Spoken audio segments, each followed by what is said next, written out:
First City Focus is supported in part by Duke Energy, powering the lives of its customers and communities. Online at duke-energy.com. Andy Ellerman of First City Wealth, serving Vincennes and surrounding communities to help with investing and planning for your future before and during retirement years. First City Wealth online at firstcitywealth.com. Colonial Assisted Living. Colonial is an assisted living residence, promoting independence and dignity for each resident while providing the necessary assistance for daily living. Colonial Assisted Living, 1622 South Hart Street Road in Vincennes, 812-895-1504. And by donations contributed by Vincennes PBS viewers like you. Thank you. Thanks for tuning in to First City Focus. I'm your host, Allison Bowers. On this episode, we'll learn about a new mission happening in Vincennes. First City Sunrise is working to help those who are in immediate need of housing. Generations is looking to the community for assistance in funding the Meals on Wheels program, which feeds more than 600 senior citizens in our area. The Red Skelton Museum of American Comedy has started work on a $4 million expansion. We'll learn about how the monetary gift provided by Lothian Skelton is making room for a feature gallery and more. And most folks living in and outside of Indiana know what Hoosier Hysteria is. We'll take a look at how the game of basketball has grown deep roots in this state. We have these stories and more right now on First City Focus.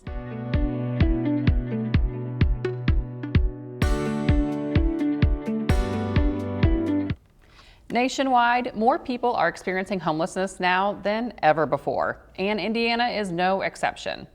First City Sunrise is working to address this in our local area. Joining me now are Liz Ivers and Troy Pickle. Thank you both for being here. Thank you for having us. Thank you for having us. Homelessness is a rising problem, and that is everywhere. And I know looking at data, it's grown exponentially since COVID times.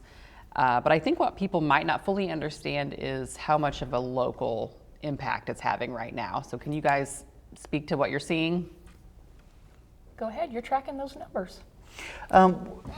Through the library, there's a program called Charity Tracker, and that's our data collection program. So through that, we have tracked over 236 individuals this year that have experienced homelessness, came in for food and other resources. At that time, we were using hotels as a source of stay, which wasn't a very viable resource. You come in one night, and that's about all we could do.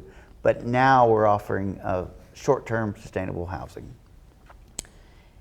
Where did this idea for First City Sunrise come from? Did it evolve from other local efforts and kind of come into this, or was this a brand new idea? Where did it come from?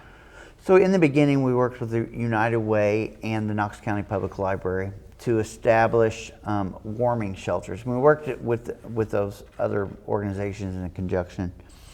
So we started the first one we had was at the Margaret Compton Center. The second one we had was at St. Paul Lutheran. So we started to notice that we were getting more and more calls for people, and they were coming to the library and because it's a safe place. Mm-hmm. You can get internet there, you can have a warm place to stay for the day.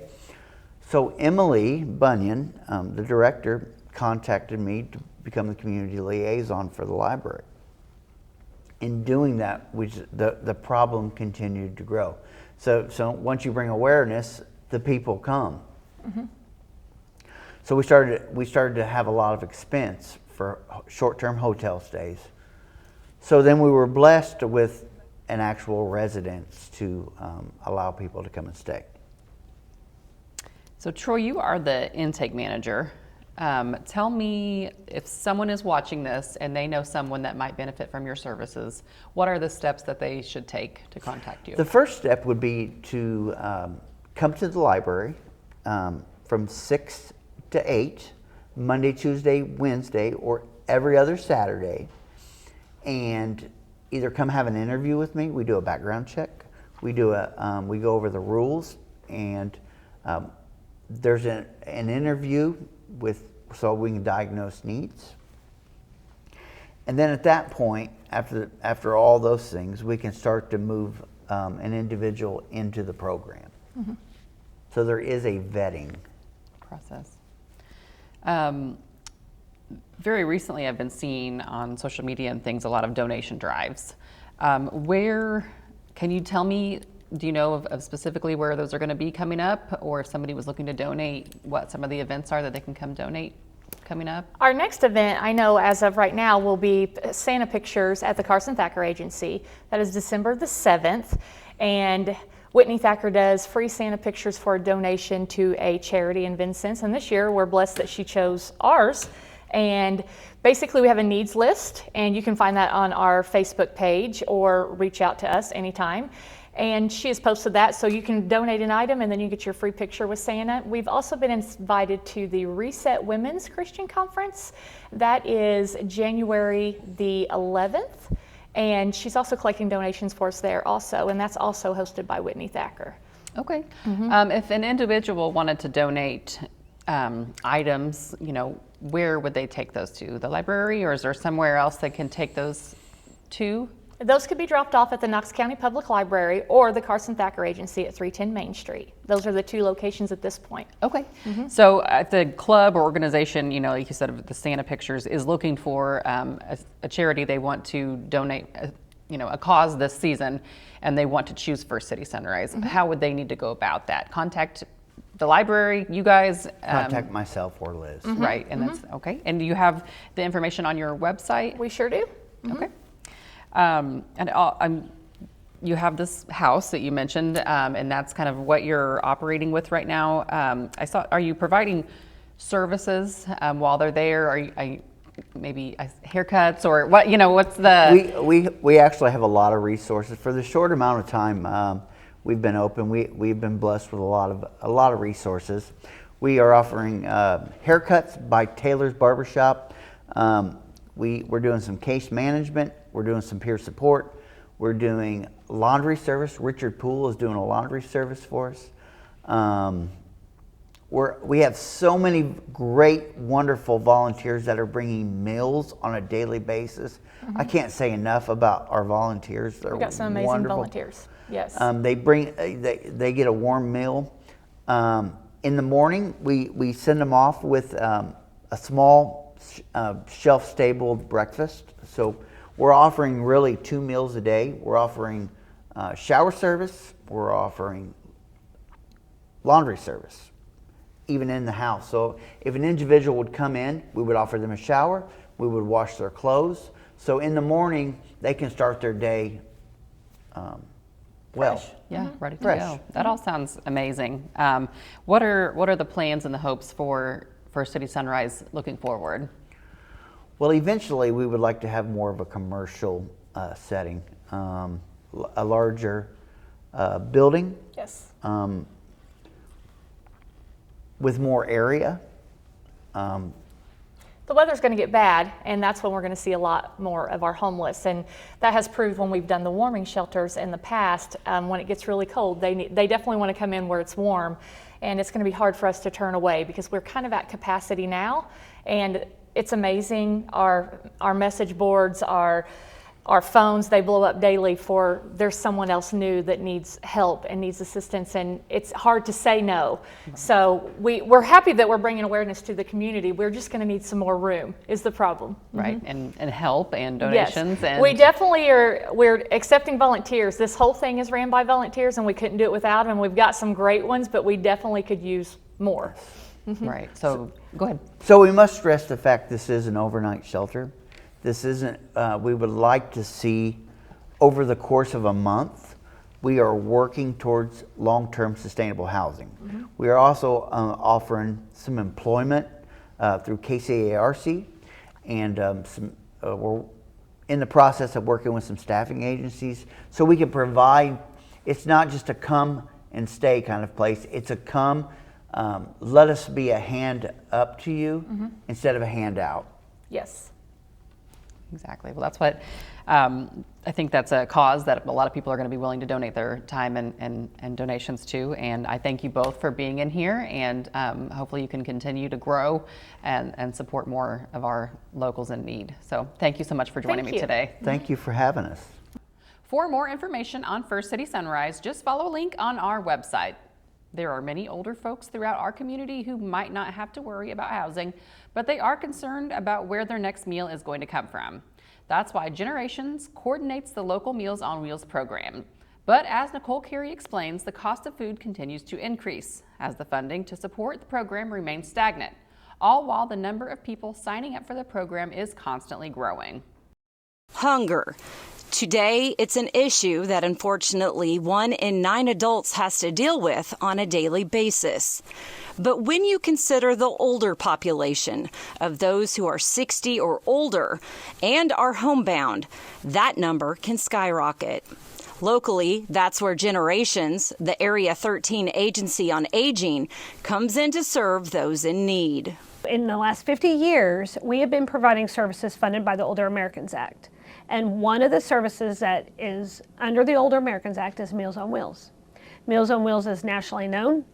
It is available in all 50 states in the United States, and it's available in all 92 counties in the state of Indiana. The Meals on Wheels program is supported through a combination of federal and state funding, as well as local donations.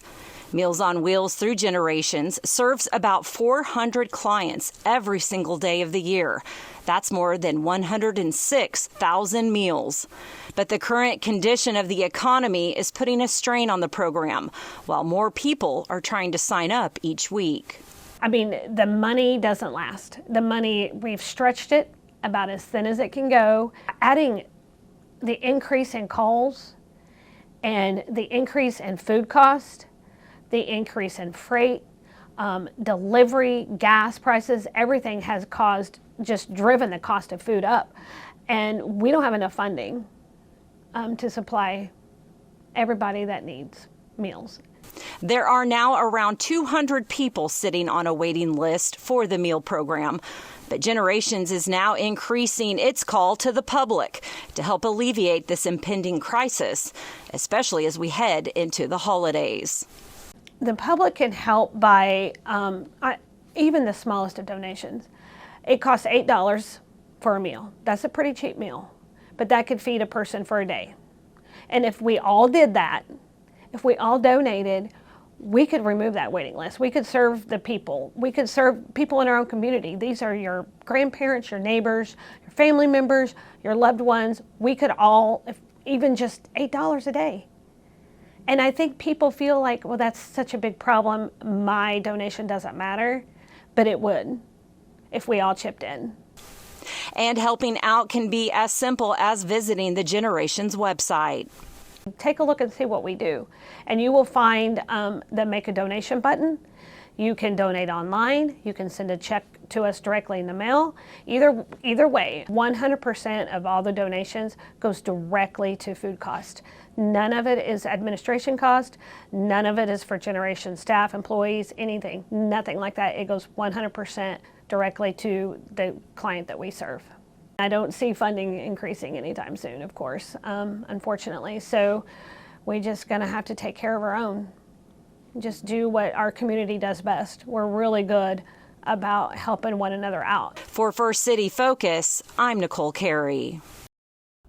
Again, you can help Generations fund the Meals on Wheels program by sending in a donation. We have that information on our website.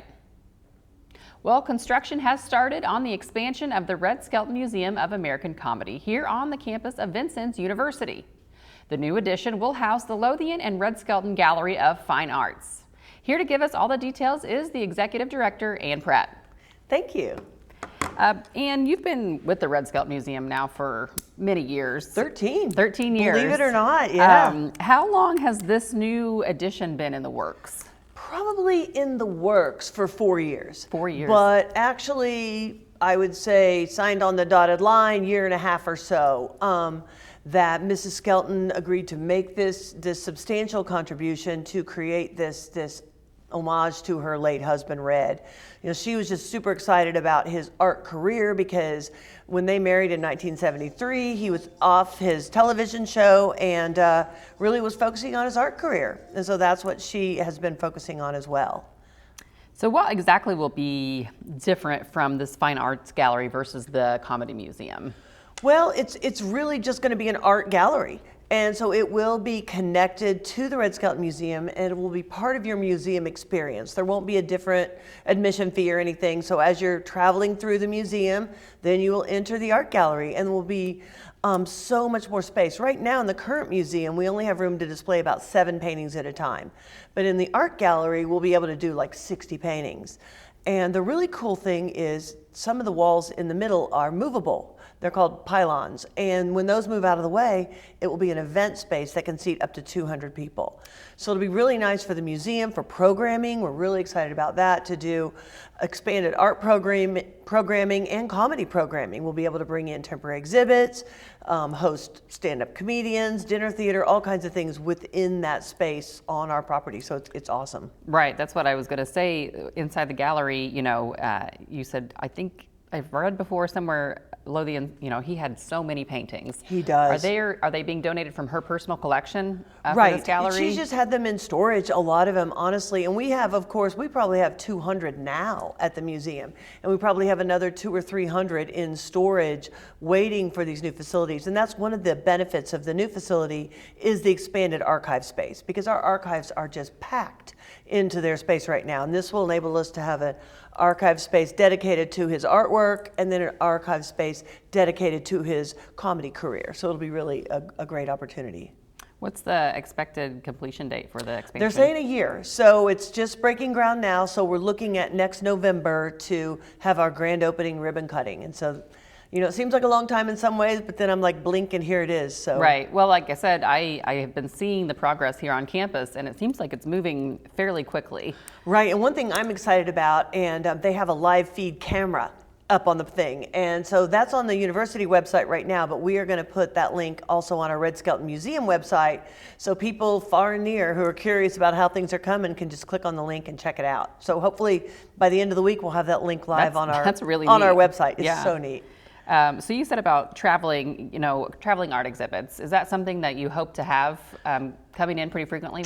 Well, I don't know about pretty frequently because there's always a cost to it, and so part of that's getting sponsors and grants, and like I talked about the programming money, but not just art exhibits, but also comedy exhibits, because we would then have the space, because some exhibits will say, well, we need 5,000 square feet of space for you to display this exhibit. Mm-hmm. But there's a Bob Hope exhibit, there's Lucy exhibits, there's so many different ones that would really expand our offerings and drive people back to the museum who may have been there before with something new. That all sounds interesting. Is there any plans to do any kind of art, like local art classes or Still looking at that. I would love to do that, like morning classes or work with visiting art professors, something like that. That's one of the things, I want to talk with other art galleries and see what's successful for them, what they find is really, I've even seen art yoga where they clear the space and they do yoga in there. Not that I'm planning to do that, but you never know. But you would have the space to. I would have the space.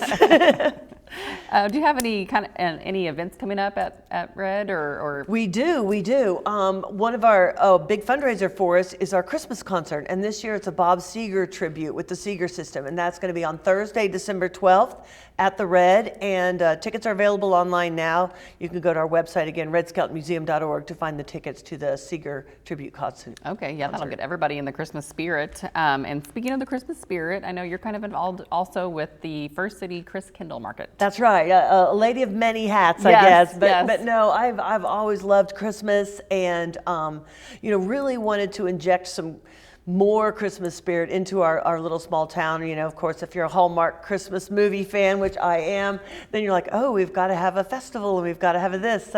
So this is our 4th year for the First City Chris Kindle Market Festival, and it really kind of started with the idea that this is a slow tourism season, and let's get more people into Vincennes for this. But it's a vendor market.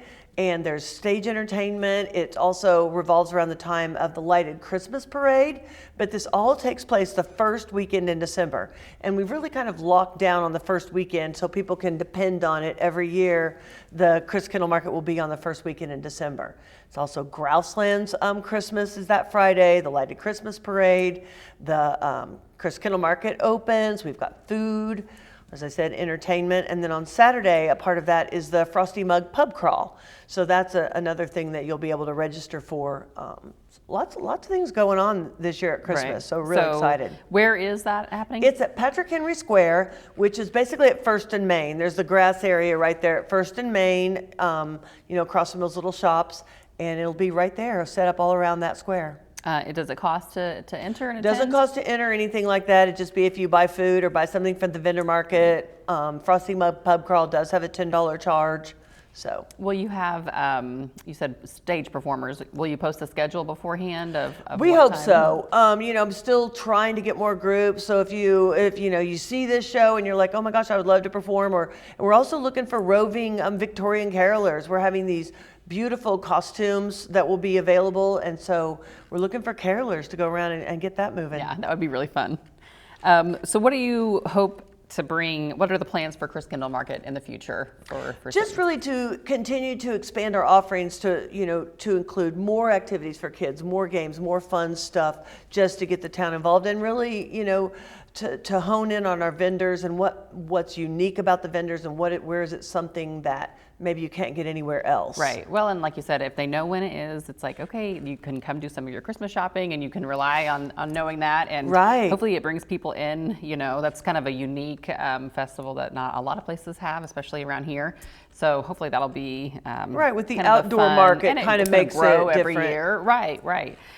So yeah, and hopefully once the art gallery gets finished, that's another reason for people to come, from far right, and come check from that out, afar. because I think that's really going to make it seem like, I always say the fun parts about Vincennes are how much people work to bring it, and it seems like a much bigger city. Like we have so many things to offer. And I used to go to a lot of travel conferences, to encourage people to come here. And I'd be like, okay, we're a small town, but we're a really cool town. Right. We've got lots of tourism sites, an adorable downtown, lots of great restaurants.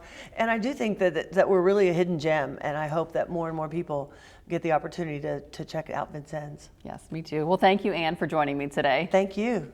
You can keep up with the latest from the Red Skelton Museum by following a link on our website, vincennespbs.org. Well, it's that time of year again in Indiana when thousands of folks all across the state will gather together to watch their favorite team hustle up and down the hardwood floor. But when did the game of basketball take hold in the Hoosier State? We'll pass it over to Tessa Haig now to learn more. Did you know that Indiana is called the basketball state? Of course you did. You're a Hoosier. But what's the story behind this nickname for our beautiful state? We can trace it all the way back to 1892 in Springfield, Massachusetts. In this town far, far away, a Canadian man named James Naismith was in quite a pickle. Working for a local YMCA, he was desperate to create an indoor game to keep restless boys active during the winter. He eventually made a game using a ball and peach baskets as goals, calling it basketball. The game quickly gained popularity, and Naismith sent a few of his protégés armed with the 13 original rules to spread the word. One of these protégés was Nicholas McKay, who introduced basketball to Crawfordsville, Indiana, in 1893. However, instead of peach baskets, he used metal hoops with burlap coffee sacks attached, and then he nailed them to the wall. But why did this game take such a hold over Indiana? Well, let's take a look back to what Indiana was like in the late 1800s and early 1900s. Back then, Indiana was known for its agriculture. And well, that's it. While the game of football took a hold of the rest of the country, most Indiana schools couldn't even participate. A lot of Indiana towns had small populations and even smaller schools. So when basketball was introduced, it was the perfect game. First of all, it was played in the winter, so no farming was happening at this time and people were bored. Second of all, you didn't need very many people to play like football. All you needed was a couple of friends. And lastly, it was cheap. Perfect for the farming communities. Only a couple of years after it was introduced in the state, so many people were playing it, they decided to have the first state tournament in 1911, later to have the nickname Hoosier Hysteria. This tournament isn't like our modern day one, where schools are divided by size. No, this one was played by all of the schools in Indiana. Large schools with hundreds of students faced off against smaller schools with just a handful of players, and people went crazy for it. The excitement was palpable as gyms filled to capacity, and Butler University, the tournament's host, expanded its gym to accommodate 15,000 fans, making it the largest in the country for many years. It remained a sold-out venue for the tournament for 6 decades. One of the most legendary moments in Indiana basketball history occurred there in 1954. It was a classic underdog story. The small school of Milan High School, which only had 160 students, faced Muncie High School, which had 1,600 students. With just 6 seconds left in a tied game, Milan made a crucial shot, clinching the victory. This incredible upset inspired Angelo Pizzo to write the film Hoosiers, which has since become a beloved classic by many.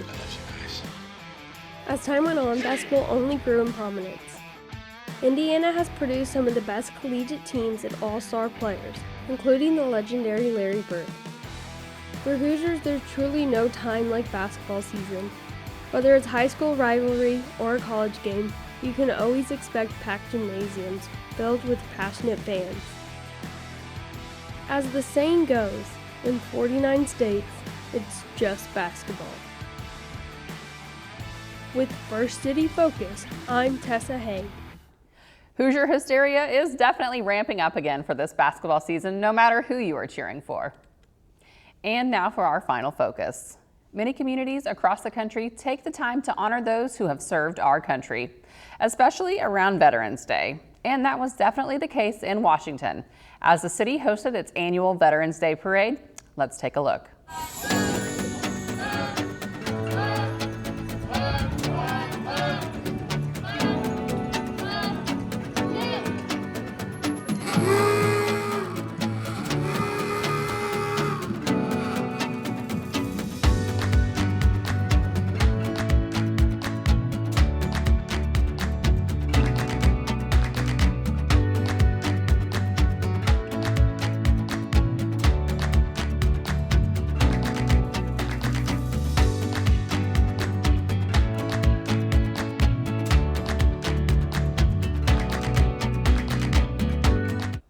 And we want to extend our gratitude once more to all those who have served our country. Thank you. And that's all for this edition of First City Focus. For everyone here at Vincennes PBS, I'm Allison Bowers. Join us again next week.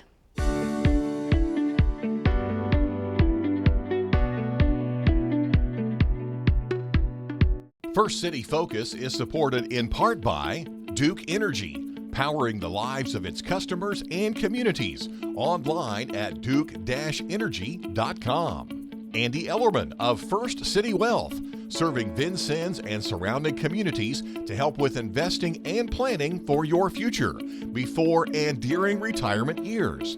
First City Wealth online at firstcitywealth.com. Colonial Assisted Living.